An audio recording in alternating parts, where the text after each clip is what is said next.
Welcome to study channel. मेरा नाम है मोहम्मद कैसर। फाइनली बीपीएससी ने परीक्षा तारीखों का ऐलान कर दिया। दूसरे चरण की परीक्षा 7 दिसंबर से शुरू होगी और ये चलेगा 16 दिसंबर तक 12 से 2:30 यानी कि दोपहर में परीक्षा होगी। एक पाली में एग्ज़ाम होगा, 2.5 घंटे का आपको समय मिलेगा। कुछ बदलाव भी हुए हैं इस बार, उसका आपको ध्यान रखना है। पहले मैं आपको परीक्षा तारीखों के बारे में बता दूं शॉर्ट में। तो दूसरे चरण के लिए बीपीएससी ने शेड्यूल जारी कर दिया है और 150 प्रश्न पूछे जाएंगे, चाहे आप किसी भी पद के लिए आवेदन किए हों। 1 to 12 30% नंबर आपको भाषा में लाना होगा और 120 सवाल जीएस और आपके विषय से होंगे और इसी 120 से मेरिट बनाई जाएगी। भाषा में 8 सवाल अंग्रेजी का और 22 सवाल हिंदी, उर्दू या बांग्ला जो भी आपने चुना होगा। तो इस 30 में से 9 नंबर आपको लाना होगा। बचे हुए 120 में से आपकी मेरिट बनेगी, लेकिन टोटल 150 नंबर का पेपर होगा और पूरा पेपर आपको एक ही पाली में एक ही साथ करना होगा। तो ये है ऑफिशियल नोटिफिकेशन परीक्षा तारीखों के लिए। देख सकते हैं 7 तारीख को संगीत और कला का पेपर होगा। पिछड़ा वर्ग, अति पिछड़ा वर्ग, कल्याण विभाग वर्ग 9-10 का और अनुसूचित जाति अनुसूचित जनजाति कल्याण विभाग वर्ग 6 से 10 का। ये पेपर आपका 7 को होगा, 7 दिसंबर को।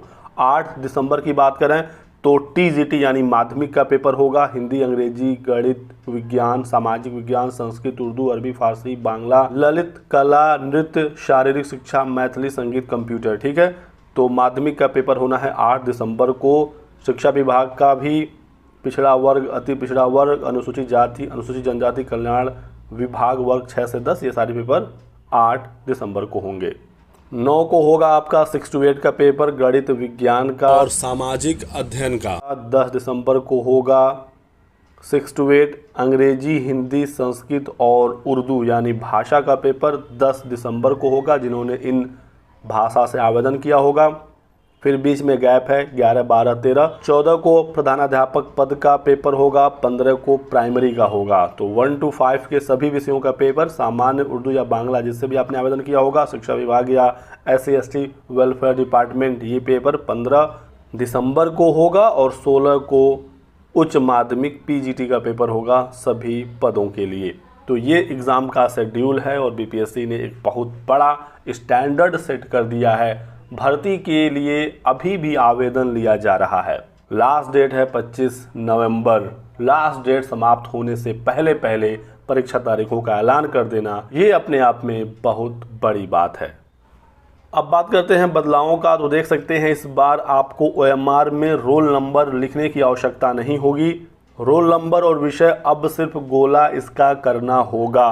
पिछली बार बहुत सारे बच्चों से यहाँ गलती हो गई थी, जिसकी वजह से बीपीएससी को काफ़ी परेशानी देखने को मिली।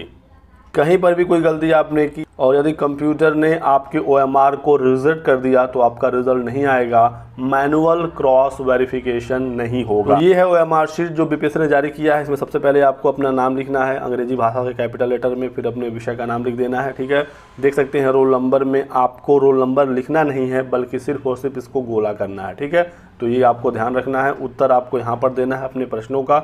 150 सवाल आएंगे और टोटल यहाँ पर देखिए 150 सवाल दिए गए हैं। ठीक है, यहाँ पर एक बात आप और देख सकते हैं कि क्वेश्चन बुकलेट सीरीज भी आपको लिखने की आवश्यकता नहीं पड़ेगी और यहाँ पर पहले से ये प्रिंटेड भी होगा OMR पर। देखिए ए सीरीज़ यहाँ पर है तो ए प्रिंटेड है और उसका गोला ऑलरेडी बना हुआ है।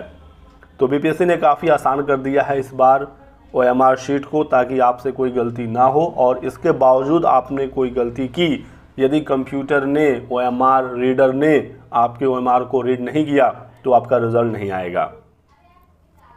जो ऑप्टिकल मार्क रीडर होता है दोस्तों, वो सिर्फ और सिर्फ आपके गोलों को ही पढ़ता है। तो आपको गोलों को सावधानी से भरना है। और एक बात आप ध्यान से सुनिएगा, यदि आपने अपने रोल नंबर को सही तरीके से भर दिया तो आपका रिजल्ट जरूर आएगा। सबसे इम्पॉर्टेंट जानकारी आपका रोल नंबर ही है इस पूरे OMR शीट में। और यहाँ पर साफ साफ लिखा भी है, अनुक्रमांक के गोलों को सावधानी पूर्वक रंगें, क्योंकि यही एक इन्फॉर्मेशन है जिससे आपको रिकॉग्नाइज करेगा बीपीएससी। बाकी प्रश्न वगैरह हैं, आपका नाम है जो लिखना है, तो लिखने वाली चीज़ों को OMR रीडर स्कैन नहीं करता है, सिर्फ बबल को ही स्कैन करता है। यहाँ पर आपको हिंदी में साइन, अंग्रेजी में साइन, यहाँ पर आपके कक्ष निरीक्षक का साइन होगा। OMR के पिछले वाले पेज पर सेंटर का नाम, यहाँ पर एग्ज़ाम का नाम लिखना होगा। और कुछ यहाँ पर इंस्ट्रक्शन दिए गए हैं, जैसे black blue ballpoint pen का प्रयोग करना है और OMR पर कोई भी मार्कर या वाइट फ्लूइड या ब्लेड या इरेजर का प्रयोग नहीं करना है। कुछ भी आपने करने की कोशिश की और यदि BPSC ने उसे देखा तो आपका रिजल्ट रोका जाएगा। कोई भी काट कूट या परिवर्तन मान्य नहीं होगा। गोलों को सही तरीके से भरने का जो तरीका है वो यहाँ पर है, ये तो आप जानते ही होंगे। ठीक है, प्रश्नों के उत्तर को देते समय आप एक प्रश्न का एक से अधिक गोला नहीं करेंगे, अन्यथा आपका उत्तर गलत माना जाएगा। हालांकि रिजल्ट इससे नहीं रुकेगा, यानी कि एक प्रश्न का आपने गलती से 2 गोला कर दिया तो रिजल्ट आपका नहीं रुकेगा, इस प्रश्न का आपको नंबर नहीं मिलेगा। OMR शीट पर पेंसिल का प्रयोग वर्जित है, पेंसिल कहीं पर भी प्रयोग नहीं करना है। रोल नंबर आपको सही लिखना है। रोल नंबर आपने सही लिख दिया तो आपका रिजल्ट जरूर आएगा। जो भी इंस्ट्रक्शन दिए गए हैं उसका आपको पालन करना है। यदि आपने कुछ भी गलती की तो इसके जिम्मेदार सिर्फ और सिर्फ आप होंगे। तो इस प्रकार से OMR है। बाकी आप लोगों को बेस्ट ऑफ लक है। ज़्यादा समय तो है नहीं तैयारी करने के लिए, जो भी समय है उसका सदुपयोग करिए। फिलहाल इस वीडियो में बस इतना ही। वीडियो को लाइक करें, चैनल को सब्सक्राइब कर दीजिए और हमारे साथ बने रहिए। Thanks for watching.